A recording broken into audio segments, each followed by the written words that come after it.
दोस्तों, आज की इस वीडियो में क्या-क्या यहाँ पे होगा वो आपको स्क्रीन पर शो हो जाएगा कुछ सेकंड में, ठीक है? तो हमने पिछले वीडियो में हमने देखा था 4 टॉपिक को वहाँ पे डिस्कस किया था, Nemi fitter theory foundation batch, measurement of angle को टॉपिक डिस्कस किया और एंगुलर मेजरमेंट को डिस्कस किया, कॉम्बिनेशन सेट और मेजरिंग स्टैंडर्ड, ठीक है? अगला टॉपिक यहाँ पे देखिए सरफेस गेज। सरफेस गेज क्या होता है इसके बारे में हम यहाँ पे देखने वाले हैं। The surface gauge is one of the most common marking used for tool used for, यानी पहला ही क्वेश्चन आपसे ये पूछ लिया जाएगा सरफेस गेज जो है ये किस प्रकार का उपकरण है? तो ये मार्किंग टूल है। कैसा टूल है? ये मार्किंग टूल है। अगला question scribing line parallel to a datum surface. Datum सतह के समांतर रेखाएं खींचने के लिए इसका प्रयोग किया जाता है। दूसरा क्वेश्चन यहाँ से बन चुका है। सरफेस गेज का उपयोग कहाँ पर किया जाता है? डेटम लाइन के समांतर पैरेलल लाइन यानी खींचने के लिए, ठीक है? पैरेलल लाइन खींचने के लिए इसका प्रयोग किया जाता है, समांतर लाइन खींचने के लिए प्रयोग किया जाता है। जैसे मान लीजिए ये डेटम सरफेस है, इसके समांतर लाइन आप खींच पा रहे हैं, ठीक है? सरफेस गेज की सहायता से आपको नजर आ रहा है, ये है सरफेस गेज। आगे देखिए यहाँ पे दूसरा क्या है, setting job on machine parallel to a datum surface. Most important अगला ये डाटा जो है मोस्ट इंपोर्टेंट है, मशीन पर डेटम सतह के समांतर जॉब को सेट करने के लिए, ठीक है? मानने के बाद कोई जॉब है तो मशीन पर parallel to a datum surface, parallel to a datum surface, datum surface के समांतर जॉब को सेट करने के लिए इसका प्रयोग किया जाता है। यहाँ पर आप देख पा रहे होंगे, ठीक है? ये डेटम सरफेस का काम करिए, ठीक है? इसके समांतर ही हम इस जॉब को सेट करेंगे। क्लियर है? आगे देखिए यहाँ पे checking the height and parallelism of job, setting job concentric to the machine spindle, यानी जॉब की ऊंचाई एवं समांतरता यानी पैरेललिज्म की जांच करने तथा मशीन स्पेंडल को सेकेंद्रित कंसेंट्रिक जॉब सेट करने के लिए इसका प्रयोग किया जाता है। मोस्ट इंपोर्टेंट डाटा है दोस्तों। कह रहा है कि लेथ मशीन पर भी जब जॉब को सेट करते हैं ना, setting job concentric machine spindle पर जॉब को कंसेंट्रिक चलाने के लिए, सेकेंद्रिक चलाने के लिए, या जॉब या मशीन के स्पेंडल में ट्रू करने के लिए, जॉब को ट्रू करने के लिए भी इसका प्रयोग किया जाता है। देखिए यहाँ पे देख पा रहे होंगे, ये लगा हुआ है यहाँ पे सरफेस गेज और ये जॉब लगा हुआ है लेथ मशीन के स्पेंडल में, तो उसकी सहायता से हम इसको ट्रू कर रहे हैं। ट्रू मतलब कंसेंट्रिक चला रहे हैं, ठीक है? क्लियर है कि नहीं? आगे देखिए type of surface gauge. Surface gauge यानी सरफेस गेज, यहाँ से एक क्वेश्चन ये आएगा, सरफेस गेज का अदर नेम क्या है? तो मेरे भाई सरफेस गेज के ना, अब देखिए हिंदी वाली बुक में डाटा गायब किया हुआ है, हाँ नहीं लिखा हुआ है भाई। देखिए भाई यहाँ से जो इंपॉर्टेंट क्वेश्चन ये आएगा, सरफेस गेज को स्क्राइबिंग ब्लॉक के नाम से भी जाना जाता है। आपसे ऐसे पूछ लेगा कि सरफेस गेज का दूसरा नाम क्या है? स्क्राइबिंग ब्लॉक भी कहते हैं, ठीक है? तो यहाँ पे देखिए भाई, surface gauge scribing block are two type यानी दो प्रकार के होते हैं, एक तो होता है फिक्स टाइप और दूसरा होता है यूनिवर्सल टाइप, ठीक है? तो सरफेस गेज का फिक्स टाइप क्या होता है? The fix type of surface gauge consist of heavy flat base and a spindle fixed upright to which a scriber attached with a snug and a clamp nut, ठीक है? यहाँ पे क्या है कि स्थिर प्रकार की जो सरफेस गेज होगी ना, जो फिक्स टाइप जो सरफेस गेज होगी वो भारी सपाट सतह होगी यानी हैवी फ्लैट सरफेस होगी इसमें, और एक स्पेंडल होगा, ठीक है? स्पेंडल होगा और फिक्स अपराइट ऊर्ध्वाधर स्थिति में होगा, ठीक है? और इस पर क्या होता है, विच स्क्राइबर अटैच, जो ये होता है ना स्पेंडल, स्पेंडल जो होता है इससे ही एक अटैच होता है स्नग अटैच होता है और क्लैंप नट लगा होता है, ठीक है? आगे देखने वाले यहाँ पे देखिए भाई, चित्र की सहायता से आप समझिए। यहाँ पर आपका ये बेस है, ये स्पेंडल है, ये स्नग लगा हुआ है, ये स्पेंडल से ही अटैच है, ठीक है? और यहाँ पर लगा हुआ है क्लैंपिंग नट, ठीक? और ये लगा हुआ है स्क्राइबर को फिक्स करने के लिए स्नग में, तो इसका प्रयोग करते हैं क्लैंपिंग नट। आगे देखिए यहाँ पे यूनिवर्सल सरफेस गेज, ये मोस्ट इंपोर्टेंट है। This has the following additional feature, इसमें अलग से जो है फीचर लगे होते हैं, अतिरिक्त विशेषताएं होती है इसमें। The spindle can be set to any position, spindle को किसी भी दिशा में सेट करने के लिए इसका प्रयोग करते हैं। Fine adjustment can be made quickly, यानी एडजस्ट जो है बहुत जल्दी एडजस्ट किया जा सकता है, ठीक है? Can also be use on cylindrical surface, इसका उपयोग कहाँ पर करते हैं? सिलिंड्रिकल सरफेस में करते हैं। तो भाई यहाँ पे देखा फाइन एडजस्टमेंट, यानी हिंदी में लिखा हुआ है परिष्कृत बारीक समायोजन शीघ्रता से किया जा सकता है। क्विकली लिखा हुआ ना, वही फाइन एडजस्टमेंट क्विकली कर सकते हैं, किसकी सहायता से? यूनिवर्सल सरफेस गेज की सहायता से। और can also used on cylindrical surface, इसका प्रयोग कहाँ पर करेंगे? बेलनाकार सतहों पर इसका इस्तेमाल किया जाता है। क्लियर हो चुका है कि नहीं? बताइए, एक एक चीज़ यहाँ से इंपॉर्टेंट है। क्वेश्चन यही बन जाएगा यहाँ पे कि इसका प्रयोग जो है यूनिवर्सल सरफेस गेज का जो प्रयोग है, जो स्पेंडल है, स्पेंडल को जो है किसी भी स्पेंडल की जो दिशा है व्यवस्थित किया जा सकता है, ठीक है? एनी पोजीशन किसी भी दिशा में। और फाइन एडजस्टमेंट इसमें क्विकली होता है, बहुत जल्दी जो है एडजस्टमेंट कर सकते हैं। और आल्सो जो है इसका प्रयोग कहाँ पर करते हैं? सिलिंड्रिकल सरफेस पर करते हैं। एक एक क्वेश्चन इंपॉर्टेंट है। क्लियर भाई? यहाँ पर आप देख पा रहे होंगे ये दूसरा चित्र इसका, इसमें बिल्कुल ये है, वो तो चित्र था फिक्स टाइप सरफेस गेज का, और ये है आपका यूनिवर्सल सरफेस गेज। देखिए यहाँ से जो क्वेश्चन चित्र दिखा करके भी पूछा जा सकता है। ये हो गया आपका स्नग, ये स्क्राइबर हो गया, ये क्लैंपिंग नट, और ये फाइन एडजस्टमेंट स्क्रू, और ये बेस, ये वी ग्रू है यहाँ पे लेथ मशीन के वी बैट पर स्लाइड करने के लिए, और ये गाइड पिन है समांतर रेखाएं खींचने के लिए इसका प्रयोग करते हैं, और ये रोकर आर्म है। ओके, आगे देखिए भाई यहाँ पे parallel line can be scribed from any datum edge with the help of guide pin, ठीक है? यहाँ पर दे दिया है, देखिए इन्होंने गाइड पिन का प्रयोग क्या है? गाइड पिन का प्रयोग है मेरे भाई, इस समांतर लाइन को खींचने के लिए इसका प्रयोग करते हैं। क्लियर है? समांतर लाइन को, डेटम एज के समांतर लाइन खींचने के लिए इसका प्रयोग करते हैं, ठीक है? Scribe from any datum surface datum edge help of guide pin, यानी parallel line can be scribe, parallel line खींचेंगे डेटम एज के समांतर, जैसा कि चित्र में दर्शाया गया है, ठीक है भाई? आगे यहाँ पर यूनिवर्सल सरफेस गेज के भाग और उनके कार्य, ठीक है? यूनिवर्सल सरफेस गेज के भाग और उनके कार्य। दोस्तों हिंदी वाली बुक में ये लाइन गायब कर दी, ये वाली, ये लाइन लिखी हुई नहीं है, देख लेना आप हिंदी की बुक में, ठीक है? ये लाइन गायब है बिल्कुल। आगे देखें यहाँ पे part and function of universal surface gauge. So universal surface gauge के जो पार्ट हैं, जो भाग हैं उनके बारे में डिस्कस करते हैं। पहला यहाँ पे base, the base is made of steel of cast iron with a V groove at the bottom. यहाँ पे कह रहा है ये कास्ट आयरन या स्टील का बना होता है, और इनके जो बॉटम होता है वो उसमें एक वी ग्रू बना होता है, ठीक है, वी ग्रू कटा होता है। The V groove help to seat on cylindrical work, ठीक है, वी ग्रू का प्रयोग कहाँ पर होता है? वी ग्रू किसी गोल आकार के कार्य पर भी इसकी सतह को लगाने में सहायक होता है। मान लीजिए ये गोल जॉब है, गोल जॉब पर कैसे सेट किया जाएगा? अब वी ग्रू होगा ना तो इसके ऊपर सेट किया जा सकता है आसानी से, ठीक है। तो ये चीज़ें तो यहाँ पे बताया है कि सिलिंड्रिकल जॉब पर इसका काम होगा वी ग्रू का। और the guide pin fitted in the base, guide pin पर ही जो गाइड पिन होती है वो फिटेड होती है बेस पर लगी होगी, ठीक है, बेस में गाइड पिन फिट होती है। Are helpful for scribing line from any datum edge, यहाँ पे कह रहा है कि गाइड पिन का प्रयोग क्या है? जिसके द्वारा किसी भी डेटम एज से लाइन खींची जा सकती है, समांतर लाइन खींचने के लिए इसका प्रयोग करते हैं। क्लियर हो चुका है कि नहीं? यहाँ से क्वेश्चन यही आ जाएगा कि ये बना किसका होगा? स्टील और कास्ट आयरन का बना होगा। और वी ग्रू कहाँ है? किस पर इसका प्रयोग किया जा रहा है? लेथ मशीन के वी बैट पर स्लाइड करने के लिए या गोल जॉब पर सेट करने के लिए इसका प्रयोग करते हैं, ठीक है। और गाइड पिन क्या है? समांतर लाइन खींचने के लिए इसका प्रयोग करते हैं। क्लियर है कि नहीं? आगे आइए रोकर आर्म, रोकर आर्म को देख लेते हैं भाई। The rocker arm is attached to the base along with a spring and a fine adjustment screw, this is used for fine adjustment, ठीक है। यहाँ पे कह रहा है कि रोकर आर्म बेस से एक स्प्रिंग तथा फाइन एडजस्टमेंट स्क्रू से जुड़ा रहता है, जो कि सूक्ष्म समायोजन के लिए प्रयोग होता है। सूक्ष्म समायोजन यानी this is used for fine adjustment के लिए इसका प्रयोग करते हैं, ठीक है। और यहाँ पर दोबारा समझिए, बेस से रोकर आर्म जो है, बेस से एक स्प्रिंग क्या होता है? रोकर आर्म जो है with a spring, rocker arm base से स्प्रिंग तथा फाइन एडजस्टमेंट स्क्रू से जुड़ा रहता है। रोकर आर्म किससे जुड़ा रहेगा? यहाँ पर कहा है rocker arm is attached to the base, base से जुड़ा रहेगा, स्प्रिंग से जुड़ा रहेगा, फाइन एडजस्टमेंट स्क्रू से जुड़ा रहेगा। ओके, आगे spindle, the spindle is attached to the rocker arm, rocker arm से जुड़ा रहता है। स्पेंडल किससे जुड़ा रहेगा? रोकर आर्म से। आगे देखिए स्क्राइबर क्या होता है? The scriber can be clamped in any position on the spindle with the help of a snug and a clamping nut, ये एक स्नग तथा क्लैंपिंग नट की मदद से स्पेंडल पर किसी भी जगह क्लैंप किया जा सकता है, ठीक है। भाई स्क्राइबर जो लगा हुआ है, ठीक है, तो वो स्नग की सहायता से और क्लैंपिंग नट की सहायता से लगा हुआ है वहाँ पर, ठीक है। क्लैंपिंग नट और स्नग की सहायता से फिक्स किया गया है, क्लैंप किया गया है। ओके, केयर एंड मेंटेनेंस क्या क्या चीज़ें हैं यहाँ पे? Clean before and after the use, यानी प्रयोग से पूर्व और इसके पश्चात इसको साफ कर देना चाहिए। Apply thin layer of oil the bottom of the surface base before using for marking, क्या है? बेस के निचली सतह पर तेल की पतली सी परत लगाकर इसका प्रयोग करना चाहिए। Sharpen the scriber if necessary, अगर आवश्यक हो तो स्क्राइबर की धार लगा लेनी चाहिए, ठीक है, साफ कर लेना चाहिए। Do not exert more pressure while marking, marking करते समय अधिक दाब भी नहीं देनी चाहिए, अधिक प्रेशर नहीं लगाना चाहिए। क्लियर हो चुका है भाई? ये टॉपिक कंप्लीट आपका, ठीक है। यही चीज़ें थी यहाँ पे। आगे आइए यहाँ पे चीजल, कोल्ड चीजल क्या होता है इसके बारे में हम यहाँ पे देखने वाले हैं। देखिए भाई, the cold chisel is a hand cutting tool. सबसे पहले क्वेश्चन ये आ जाएगा, चीजल किस प्रकार का टूल है? तो हैंड कटिंग टूल है, ठीक है भाई, हैंड कटिंग टूल है। Use by fitter for chipping, chipping के लिए करते हैं। कटिंग ऑफ ऑपरेशन, आपसे ये क्वेश्चन पूछा जा सकता है कि चिपिंग किसके द्वारा किया जाता है? चिपिंग की जो क्रिया है किसके द्वारा की जाती है? तो चीजल के द्वारा की जाती है। दूसरा क्वेश्चन यहाँ से बन गया, ठीक है। ओके भाई, यहाँ पे बताया कि कोल्ड चीजल जो है हैंड कटिंग टूल है और फिटर जो है chipping and cutting of operation करते हैं, ठीक है भाई। इसी फिटर के द्वारा चिपिंग या कटिंग ऑपरेशन हेतु प्रयोग में लाया जाता है। आप चित्र में देख पा रहे होंगे, ये इस प्रकार से इसका प्रयोग करते हुए दर्शाया गया है, ठीक है। सभी को देखने वाले हैं यहाँ पे। Chipping is operation of removing excess material, यहाँ पे लिखा हुआ है रिमूविंग एक्सेस मटेरियल के लिए, ठीक है, इसका प्रयोग किया जा रहा है। With the help of A chisel and hammer, ठीक है, चीजल एंड हैमर की सहायता से। कह रहा है कि चिपिंग वह संक्रिया है, यह वह ऑपरेशन है जिसमें अतिरिक्त पदार्थ को हथौड़े और छेनी, इसको हिंदी में कहते हैं छेनी, चीजल को, ठीक है, चीजल की सहायता से काटकर हटाया जाता है। Chip surface being rough they should be finished bye filing, chipping की गई सतह जो है होती है वो खुरदरी होती है, जिसको फाइल की सहायता से चिकना किया जाता है, फिनिश किया जाता है। Okay, part of chisel, chisel के पार्ट कौन कौन से हैं? यहाँ से भी क्वेश्चन पूछा जाता है, मोस्ट इंपोर्टेंट यहाँ से क्वेश्चन बन जाएगा। चीजल के कौन कौन से पार्ट हैं? हेड हो गया आपका, बॉडी हो गया और पॉइंट हो गया, ये तीन पार्ट होते हैं चीजल में। यहाँ से देखिए दोस्तों, हेड, बॉडी, पॉइंट या cutting edge. Chisel are made from high carbon steel, यहाँ से मोस्ट इंपोर्टेंट क्वेश्चन, चीजल किस मटेरियल का बना होता है? क्वेश्चन यहाँ से बन जाएगा हाई कार्बन स्टील या क्रोम वैनेडियम स्टील, ये क्वेश्चन बनेगा यहाँ से। अगली लाइन में, the cross section of chisel is usually hexagonal होता है, ऑक्टागोनल होता है। वेरी वेरी मोस्ट इंपोर्टेंट, यहाँ से क्वेश्चन आपका बन जाता है कि क्रॉस सेक्शन कैसा होता है चीजल का। तो मेरे भाई अगर दोनों ही हुआ ना ऑप्शन में, हेक्सागोनल भी ऑक्टागोनल भी, तो ऑक्टागोनल राइट आंसर होगा वहाँ पर। बात क्लियर है? आगे, the cutting as is harden and tempered, इसका जो कटिंग एज होता है वो हार्डन और टेम्पर्ड होता है। बात क्लियर है?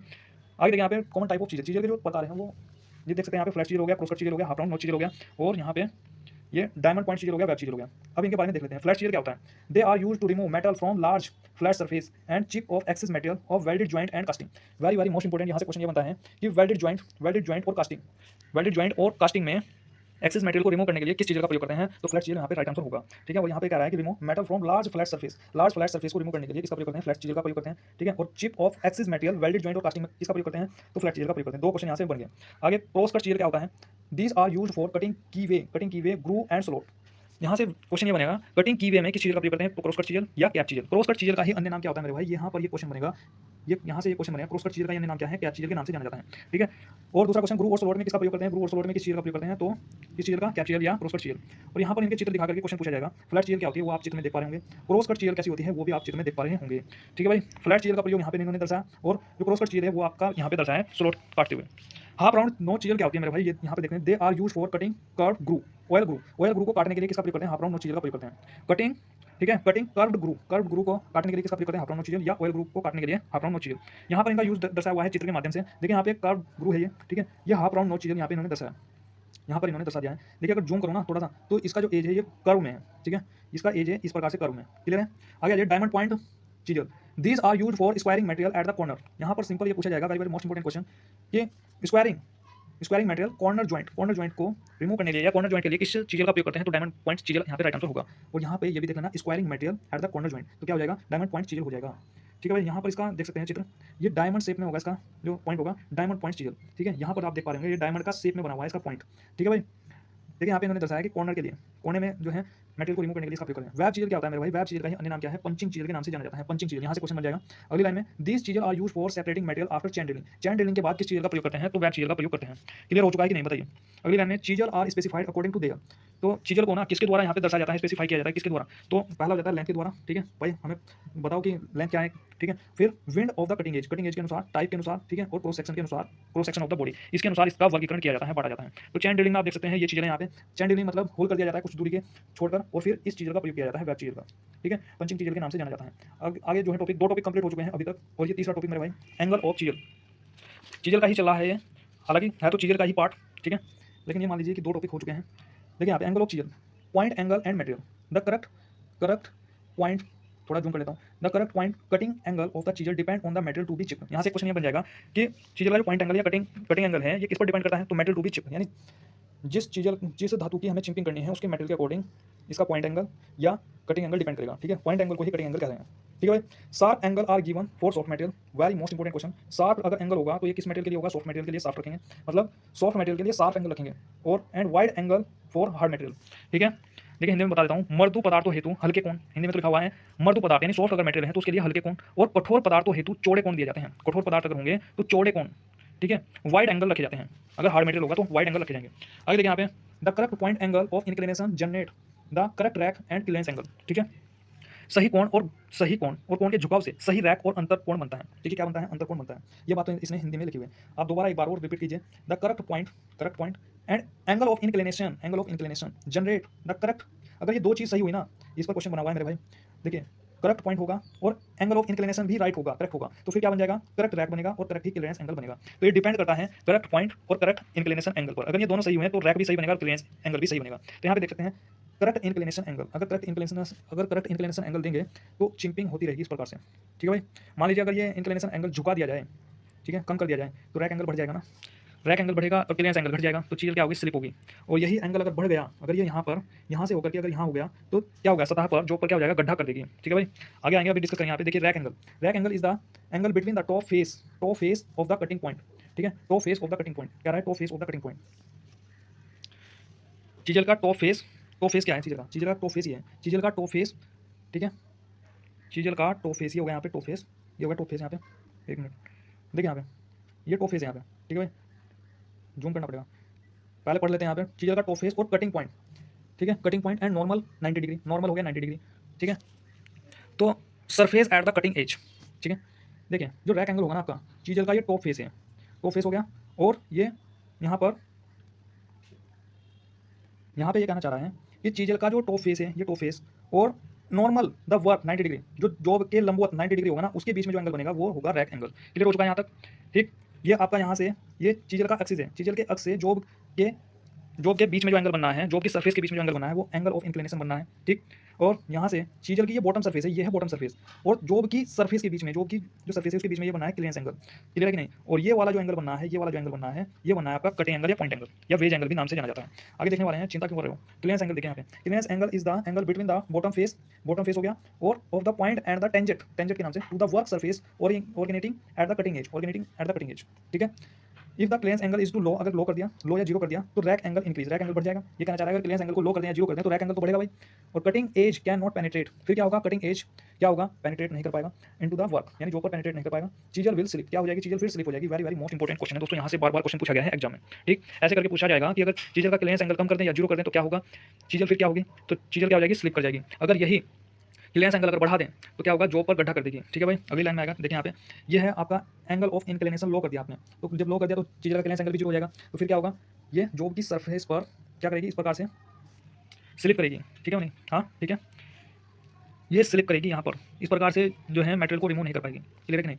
आगे चलते हैं दोस्तों, इतना ही है। आगे देखिए यहाँ पे, if the clearance angle is too great, अगर चीजल के क्लियरेंस एंगल को अगर बढ़ा दें तो रैक एंगल कम हो जाएगा। ठीक है, रैक एंगल क्या हो जाएगा, कम हो जाएगा। अगली लाइन में देखिए, द कटिंग एज, फिर क्या होगा, कटिंग एज डिग, क्या होगा, कटिंग एज क्या हो जाएगा, धस जाएगा। In and the cut will become deeper and deeper, क्या हो जाएगा, अधिक गहरा गड्ढा करती जाएगी।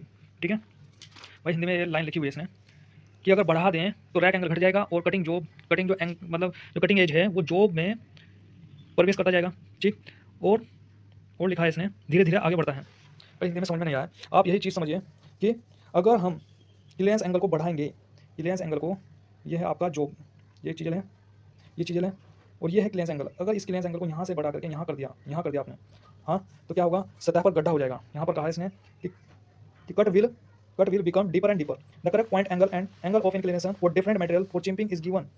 जो इंक्लिनेशन एंगल है, ठीक है, और पॉइंट एंगल है, वो मटेरियल के अकॉर्डिंग अलग अलग होते हैं, वो टेबल में इसने दर्शाया है। ठीक, आप केवल इतना समझिए, अगर क्लियरेंस एंगल बढ़ा दिया तो रैक एंगल घट जाएगा, रैक एंगल घटेगा तो फिर क्या होगा, रैक एंगल अगर घट गया, रैक एंगल अगर घट गया फिर क्या होगा, चीजल पर, मतलब चीजल जो है सतह में, जो की जो सरफेस है उसमें गड्ढा कर देगी। इस प्रकार से आप देख सकते हैं। एंगल ऑफ इंक्लिनेशन हाई कर दिया, एंगल ऑफ इंक्लिनेशन हाई करा, यानी ये है चीजल का क्लियरेंस एंगल, ये बढ़ गया ना, अगर ये बढ़ गया तो ये घट जाएगा यहाँ पे। ठीक, फिर क्या होगा, जो की सरफेस पर गड्ढा हो जाएगा। बात समझ में आई कि नहीं आई? ठीक, तो अब आइए यहाँ पे क्राउनिंग, चीजल पर क्राउनिंग दी जाती है। इसका मतलब क्या है, ये slight curvature is ground called crowning to the cutting edge of the chisel to prevent digging of the corner. ठीक है, छेनी के यानी चीजल के कटिंग जो पॉइंट है, ठीक, जो कटिंग एज है उसमें हल्की सी क्या दी जाती है, वक्रता दी जाती है। ठीक है, क्राउनिंग दी जाती है और उसे क्राउनिंग कहा जाता है, मतलब थोड़ा सा उभरा हुआ बनाया जाता है, उसको क्या कहा जाता है, क्राउनिंग कहा जाता है। ग्राउंड किया जाता है मतलब थोड़ा सा उभरा हुआ बनाया जाता है, उसको क्या कहा जाता है, क्राउनिंग कहा जाता है। जिसके कारण से कोनों में काटने से, ठीक है, क्या रहा है, कॉर्नर में काटते समय, ठीक है, कॉर्नर में जब आप कटिंग करोगे छेनी से, कटिंग बिंदु टूटती नहीं है। कटिंग एज क्या होगा, चीजल का जो कटिंग एज है, कटिंग पॉइंट है, वो टूटता नहीं है। ठीक है, breakage of the chisel point. ठीक है, और चिंपिंग करते समय छेनी आसानी से चला पाते हैं। ठीक, दोबारा पढ़ेंगे इस चीज़ को। ये स्लाइड कवरेचर इस ग्राउंड कार्ड क्राउन, ठीक है, क्राउनिंग कहा जाता है to the cutting edge of the chisel prevent digging of the corner, ये रोकता है, ठीक है, कोनों में, ठीक है, which lead to breakage of chisel point. भाई जिसके कारण क्या होता है, ये क्राउनिंग जब दी जाती है तो चीजल का जो पॉइंट है, चीजल का जो कटिंग पॉइंट है ना, चीजल का जो पॉइंट है वो वहाँ पर भाई cutting edge of the chisel prevent digging of the corner, यानी धंसने से रोकता है कॉर्नर में। ठीक है, which lead of breakage chisel, यानी चीजल जो है क्राउनिंग की वजह से टूटती नहीं है। Okay, chisel to move freely. भाई क्राउनिंग का एक लाभ क्या है, चीजल जो है मूव फ्रीली, मतलब आसानी से चला पाते हैं स्ट्रेट लाइन वाइल चिंपिंग। ठीक है, आसानी से चला पाते हैं स्ट्रेट लाइन में जब चिंपिंग की जाती है। ओके, ये चीज़ क्लियर हो चुकी है। तो 2-3 बार जब आप देखोगे तो चीज़ें क्लियर हो जाएंगी। और वीडियो को रोक करके अभी आप देख सकते हैं कि लाइन क्या लिखी हुई है, ट्रांसलेट कर लेना। ओके, अब आ जाइए, मोस्ट इंपोर्टेंट टेबल है, एग्जाम में 100% छपने वाली। भाई हाई कार्बन स्टील के लिए चीजल का पॉइंट एंगल हो जाएगा 65 डिग्री, कास्ट आयरन के लिए हो जाएगा 60 डिग्री, माइल्ड स्टील के लिए हो जाएगा 55 डिग्री, ब्रास के लिए हो जाएगा 50 डिग्री, कॉपर के लिए हो जाएगा 45 डिग्री, एल्यूमिनियम के लिए हो जाएगा 30 डिग्री। ओके, अगर आपने खास बात ध्यान दी हो, 5-5 का डिफरेंस किया है इसने, 5-5 का डिफरेंस किया है, यहाँ तक किया, शुरू के 1 2 3 4 5 तक किया, और छठे में क्या कर दिया इसने, 15 का डिफरेंस कर दिया है। यहाँ पे देखिए, आपको पहले वाला ध्यान रखना है और ये ध्यान रखना है कि है किस किस का ये। ठीक है, ये लिस्ट ध्यान रखनी है और पहला ध्यान रखना है दोनों का। ठीक है, फिर आप क्या करोगे भाई, inclination angle high carbon steel के लिए हो जाएगा 39.5, हाई कार्बन स्टील के लिए हो गया, और कास्ट आयरन के लिए क्या हो जाएगा, अब देखिए 39.5 और 37, इसमें कितना डिफरेंस है, 2.5 का है क्या, हाँ, 39.5 में से 37 घटाओगे, 9 में 7 के 2, 2.5 डिग्री का डिफरेंस आ रहा है। कितने का, 2.5 डिग्री आपको घटाना होगा, 2.5 डिग्री। ठीक है, तो हम जब 2.5 घटाते गए, 2.5 डिग्री आपने यहाँ पर घटाया, फिर इसमें से 2.5 घटाओगे, फिर इसमें से 2.5 घटाओगे, फिर इसमें से 2.5 घटाओगे, और यहाँ पर कितना घटाना पड़ेगा लास्ट वाले में, 29.5 में से 22 घटा लो भाई, 9 में से 2 के 7, 7.5 घटाना पड़ेगा मेरे भाई, 7.5, कितना घटाना पड़ेगा, 7.5 डिग्री आपको घटाना पड़ेगा, और इसमें घटाना पड़ेगा 15। पहले वाला ध्यान रखना है दोनों का। ठीक, पहले वाला ध्यान रखना है, हाई कार्बन स्टील, फिर कास्ट आयरन, फिर माइल्ड स्टील, फिर ब्रास, फिर कॉपर, फिर एल्यूमिनियम। ठीक है भाई, ओके। यहाँ पे देखिए care and maintenance, sharpen the chisel before use, यानी उपयोग करने से पहले चीजल को तेज करें। Apply oil the avoid rust, यानी जंग से बचने के लिए तेल लगाएं। Don't use the mushroom head chisel, भाई मशरूम हेड युक्त चीजल का प्रयोग न करें। मशरूम हेड किसे कहते हैं, जब ये चीजल है, चीजल के हेड पर आपने लगातार हैमरिंग की और उसका हेड इस प्रकार से छतरी के आकार में हो गया है, ठीक है, उसको बोलते हैं मशरूम हेड। इसका प्रयोग नहीं करना चाहिए, नहीं तो जब चीजल पर आप हैमरिंग करते हैं तो चीजल के हेड पर हैमरिंग करने से स्लिप होने के चांसेस रहते हैं और चोट लगने की संभावना रहेगी। आगे देखिए यहाँ पे, डोंट नहीं यूज सेफ्टी गोगल्स वाइल चिंपिंग करते समय जो है चिपिंग गोगल्स आपको इस्तेमाल करना चाहिए। ठीक है, सुरक्षा चश्मे। और वाइल चिंपिंग यानी चिंपिंग जब कर रहे हो, no greasy subject on the head of the chisel के सिर पर कोई भी चिकना पदार्थ न लगाएं। ठीक है भाई, चिंपिंग करते समय ध्यान से कार्य करें। ठीक है भाई, ये हो गई सेफ्टी, ये टॉपिक हो गया कंप्लीट। आगे ऑर्डिनरी डेप्थ गेज, ये अगला टॉपिक। देखिए भाई, ऑर्डिनरी डेप्थ गेज क्या होता है, ordinary depth gauge is semi precision instrument. पहला क्वेश्चन ये बन जाएगा, ये किस प्रकार का इंस्ट्रूमेंट है, सेमी प्रिसीजन इंस्ट्रूमेंट है। अगली लाइन में use for measuring of depth of recesses, slot and step, ये मोस्ट इंपोर्टेंट क्वेश्चन है कि डेप्थ गेज का प्रयोग कहाँ पर करते हैं, रेसेस में कर रहे हैं, स्लॉट में कर रहे हैं, स्टेप में कर रहे हैं। ठीक है, यहाँ पे देखिए इसके पार्ट कौन कौन से हैं मेरे भाई, graduated beam clamping screw scale हो गया, बेस हो गया। अवेलेबल इन द रेंज 0 से 200 mm की रेंज में पाया जाता है। Ordinary depth gauge use to measure the accuracy 0.5, very most important word ये क्या है, ऑर्डिनरी डेप्थ गेज की एक्यूरेसी क्या है 0.5 है, ठीक है। इसमें स्केल लग रहा है ना, और स्केल की एक्यूरेसी क्या होती है, स्केल की एक्यूरेसी होती है 0.5 mm या 1/2 mm। इस 1/2 से ही निकला है, 2 को जब 1 से भाग करोगे 0.5 आएगा, यह होता है 1/64 इंच, ठीक है। अगर आपसे ऐसे ही पूछें कि ऑर्डिनरी डेप्थ गेज की एक्यूरेसी क्या है तो 0.5, ओके, निम्न के अकॉर्डिंग। और ये इनके पार्ट दिए हुए हैं, पहला जो पार्ट है ये बीम है, पहला पार्ट कहाँ पर है, ये हो गया बीम। दूसरा पार्ट क्लैंपिंग नट, ये क्लैंपिंग नट हो गया। तीसरा पार्ट स्केल, ये स्केल है। और चौथा पार्ट ये बेस है। क्लियर है। ये भाई यहाँ पे 3 टॉपिक कंप्लीट हो चुके हैं। आगे टॉपिक ये है, इसको अगली वीडियो में कवर करेंगे, ठीक है।